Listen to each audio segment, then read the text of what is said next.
Gracias por su sintonía al programa Los Investigadores Médicos. Por favor, dele me gusta en nuestras redes sociales como Laboratorios Farmalat nos encuentra. Y bueno, es momento de hablar de esas situaciones de riesgo ante las enfermedades de la tiroides. Hay un aspecto importante en el desarrollo de un tema y tiene que ver con factores de riesgo, porque algunos de estos son modificables, algunos no.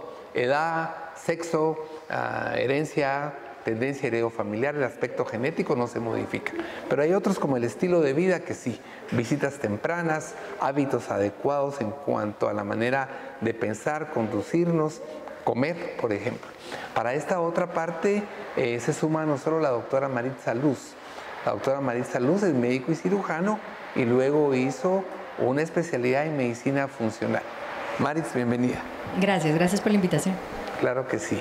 Entonces vamos a hablar, doctora, de lo que son factores de riesgo de enfermedad tiroidea y de una vez plantear cuáles son las entidades que con más frecuencia afectan al tiroides, qué son, cómo se manifiestan. Ok, pues básicamente la glándula tiroidea, sus principales factores de riesgo para llegar a tener alguna alteración funcional van a ser los anticuerpos, o sea, cualquier cuestión que le provoque autoinmunidad a la glándula va a provocar que tenga una baja o una alta de producción hormonal. Eso es lo más frecuente. Otros factores, y eso generalmente tiene que ver con genética. Volvemos a repetir, estos anticuerpos pasan la placenta. Y otro de los factores es todo lo que nos va a alterar la producción de hormonas. Estamos hablando principalmente de minerales, por ejemplo el yodo y el selenio. La deficiencia de estos dos minerales también puede provocarnos alteración en la función. Y los dos cuadros más importantes que podemos encontrar en un paciente va a ser tanto el hipertiroidismo, que es un exceso de producción de hormona tiroidea, o un hipotiroidismo, que es una falta de hormona tiroidea. Dentro de estos dos cuadros también hay que hacer clasificaciones. Podemos tener la lesión o el problema a nivel hipotalámico, que estamos hablando de ahí de un problema terciario.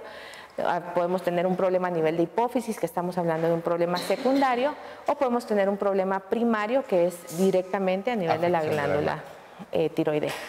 Y en estas entidades, ¿cuáles son las entidades más frecuentes y cómo se denominan? Y como te preguntaba al inicio, ¿cuál es el cuadro clínico de estos? Pues tal vez el hipertiroidismo es un cuadro que no pasa desapercibido por mucho tiempo. Los síntomas son muy evidentes, ¿verdad? Propiamente estamos hablando que no va a ser uno o dos síntomas, pueden ser varios. Entonces eso hace que los pacientes puedan consultar primero probablemente con el gastroenterólogo si empiezan a tener molestias gastrointestinales, pueden consultar con el cardiólogo si empiezan a sentir palpitaciones o aumento de la presión arterial. Incluso pueden ir primero con el psicólogo o con el psiquiatra porque pueden llegar a tener también episodios de paranoias y psicosis, y entonces probablemente este paciente vaya a estar con muchos especialistas antes de que se diagnostique que el problema pueda ser tiroides. Probablemente uno de los especialistas con los que más compartimos pacientes es precisamente con el cardiólogo, ¿verdad? Porque los pacientes sienten palpitaciones, angustia, fatiga, y pues al primero que van a consultar es al cardiólogo. Tienen también pérdida de peso inexplicada, ¿verdad? Que en muchos casos a algunos pacientes sí les puede alterar o los puede preocupar el hecho de estar perdiendo peso sin intención, y otros pueden estar muy contentos, ¿verdad? O sea, no le ponen mucha atención. Pero el hipertiroidismo sí es un cuadro más florido, ¿verdad? Son síntomas más evidentes. El hipotiroidismo es diferente. El hipotiroidismo generalmente puede ser que los pacientes pasen mucho tiempo sin saber que tienen un problema de tiroides porque el cuerpo se ha ido adaptando. No es como el hecho de operar a un paciente de un día para otro y que ya no tenga tiroides de un día para otro. Pero el hipotiroidismo sí hace que el paciente se vaya adaptando constantemente a las molestias. Entonces es probable que no se diagnostique tan rápido como un hipertiroidismo. En la consulta que tenemos que ver los médicos diariamente, las personas consultan al internista, al médico funcional. Y en este aspecto, ¿con qué te encuentras diariamente en tu experiencia clínica con este grupo de personas, sobre todo en el aspecto que tiene que ver con situaciones hormonales o de tiroides más concretamente? Desde el punto de vista de la medicina funcional, cuando nosotros vemos a los pacientes con hipotiroidismo, se cree que la consecuencia es el hipotiroidismo, o cuando nosotros encontramos ya niveles elevados o niveles anormales de la hormona estimulante de la tiroides, lo que busca la medicina funcional es encontrar qué fue lo que pasó y lo divide en 3 grandes grupos. 1, en la predisposición genética, como hablábamos hace un momento. 2, en la permeabilidad intestinal, que podemos ahondar un poco en esto. Y 3, necesitamos tener 1 o más factores que se llaman trigger o disparadores de la enfermedad. Con este conjunto nosotros podemos encontrar la consecuencia que para nosotros sería el hipotiroidismo, que de hecho, pues sí, en el momento en el que ya está la patología como tal, requiere un tratamiento, pero tenemos que ir un paso para atrás desde la medicina funcional para poder quitar estos factores desencadenantes y poder hacer que esta enfermedad o no progrese o se mantenga o poderla llevar a su mínima expresión. En estos factores desencadenantes, amplíanos un poco más acerca de esto. En los factores desencadenantes tenemos, como bien mencionaba la doctora anteriormente, deficiencias nutricionales, por ejemplo, la deficiencia de selenio, deficiencias de antioxidantes como nuestro famoso glutatión que hemos hablado varias veces, se encuentran en esta enfermedad, se encuentran en niveles bajos. Podemos encontrar también la predisposición a padecer del hipotiroidismo a raíz de tener intoxicación por mercurio por las amalgamas. Podemos tener una predisposición cuando hemos sido expuestos a radiación. También vamos a tener una predisposición cuando vivimos en situaciones de mucho estrés o cuando tenemos una poca respuesta de adaptabilidad al estrés. Como mencionaba la doctora en el segmento anterior, nosotros no podemos ver una hormona aislada o independiente, ya que todas están relacionadas. Y si estamos teniendo un problema a nivel suprarrenal, por ejemplo, pues por supuesto va a tener muchas más situaciones en el resto de las hormonas y principalmente en la tiroides. Fabuloso el aspecto hormonal. En ese sentido, tal vez de alguna forma sigamos en este ámbito y todavía más adelante podemos hablar ya de afecciones específicas. Pero el aspecto hormonal es fabuloso. Cuéntanos e introdúcete tú un poco más ahora que están ustedes en este ejercicio. Sí, realmente hablar de fisiología de la tiroides es amplísimo, ¿verdad? Hay libros enormes desde los años 70 que hablan de todo lo que es formación y conformación de hormonas tiroideas. Probablemente nosotros actualmente ya lo vemos como muy simple, ¿verdad? O sea, vemos unos laboratorios, se hace un diagnóstico, se empieza un medicamento y ahí quedó, ¿verdad? De hecho, no hay mucha variabilidad en cuanto al tratamiento de un problema en este caso, hipotiroidismo. Quedémonos un poquito en el hipo, que es algo un poquito más amplio. Entonces, sí, realmente como que le hemos perdido un poquito de sentido al hecho de investigar más, ¿verdad? O sea, no investigamos más el hecho de que los pacientes puedan tener factores de riesgo como el hecho de las amalgamas, por ejemplo, en los dientes. O sea, ni los dentistas ni los odontólogos pueden tener esa visión de ir más allá y como que advertir al paciente, ¿verdad? Muchos pacientes se enteran por internet de muchas cosas y eso también nos confunde un poquito más en el momento en que llegan a la consulta. Probablemente ellos llegan a la consulta asegurando que ya hay un problema. Lamentablemente todavía nosotros como médicos y científicos tenemos que apoyarnos 100% en la evidencia clínica y esto es un poquito difícil cuando tenemos que evaluar tantos síntomas, ¿verdad? Que es algo muy subjetivo en el paciente. Cuando nosotros necesitamos ver más datos objetivos, ¿verdad? Como un estudio, como un resultado de laboratorio y podernos enfocar en eso. Entonces sí viene siendo todo lo hormonal y no hablando solamente de tiroides, todo lo hormonal viene a ser muy amplio en el momento de querer llegar a un diagnóstico y poder dar un tratamiento y evaluar si el tratamiento está logrando el objetivo que nosotros queremos. Generalmente todo lo que tiene que ver con deficiencia hormonal nos va a provocar los mismos síntomas en casi todos los pacientes. Cansancio, depresión, tendencia al sueño, que se nos olvidan las cosas. O sea, si nosotros hacemos una recapitulación de la consulta o de la molestia clínica que el paciente va a referir, puede ser el mundo, o sea, puede ser ver las estrellas y contarlas, pues, o sea, puede ser muchas cosas, pero obviamente a lo que están más expuestos los pacientes es a la tiroides, precisamente porque hay más información acerca de ella que, por ejemplo, de grelina o leptina, pues, o sea, otras hormonas que tal vez son más modernas y que no mucha gente sabe de ellas.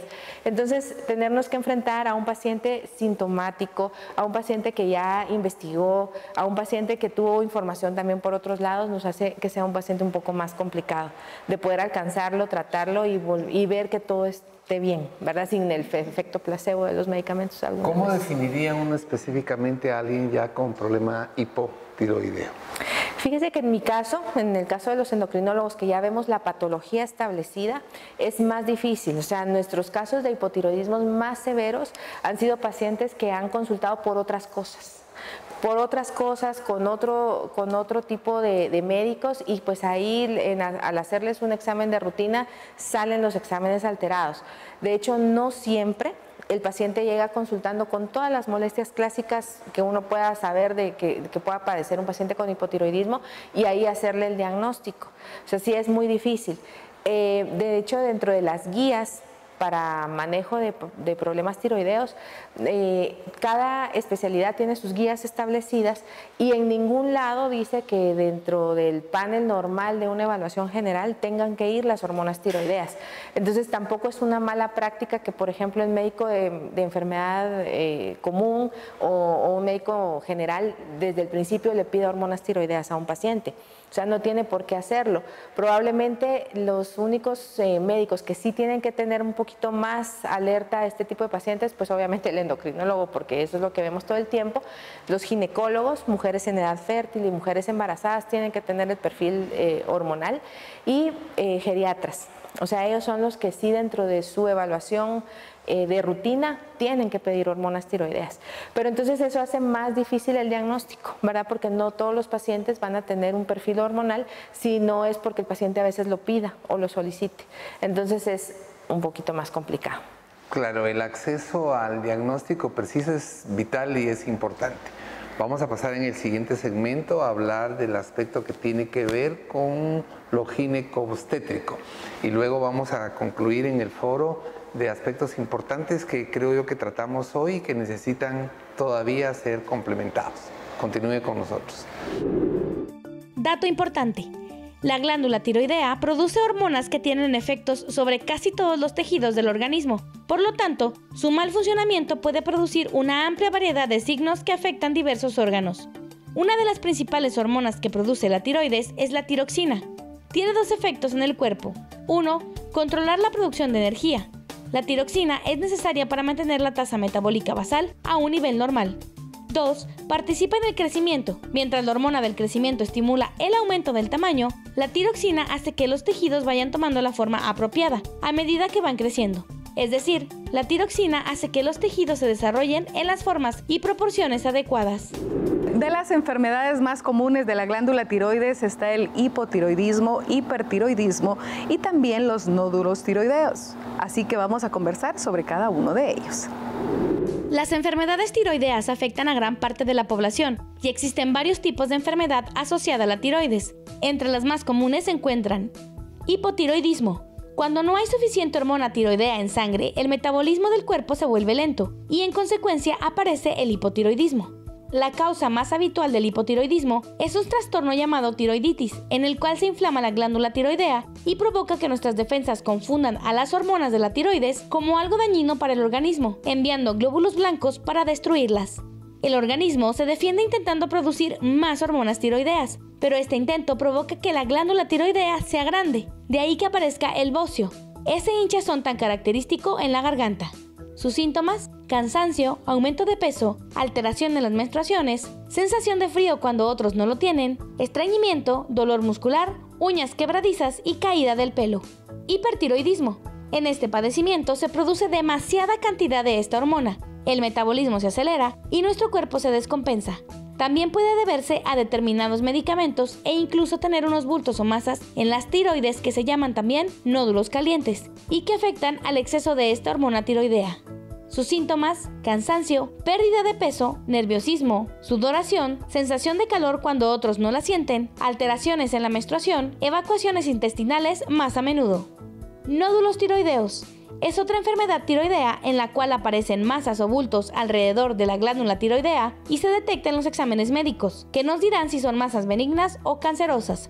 Recuerde siempre, ante cualquier duda, acudir a su médico.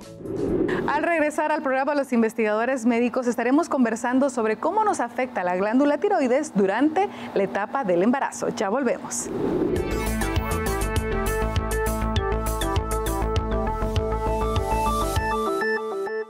Lo más importante es su salud.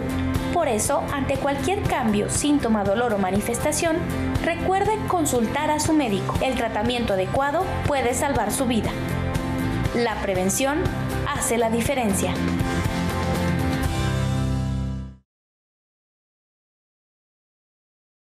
Todos sabemos que cuidar de nuestra salud es importante. Una correcta alimentación nos ayuda al cuidado de nuestra salud, ya que consumiendo los alimentos adecuados obtenemos los nutrientes que nuestro cuerpo necesita para defenderse de las enfermedades.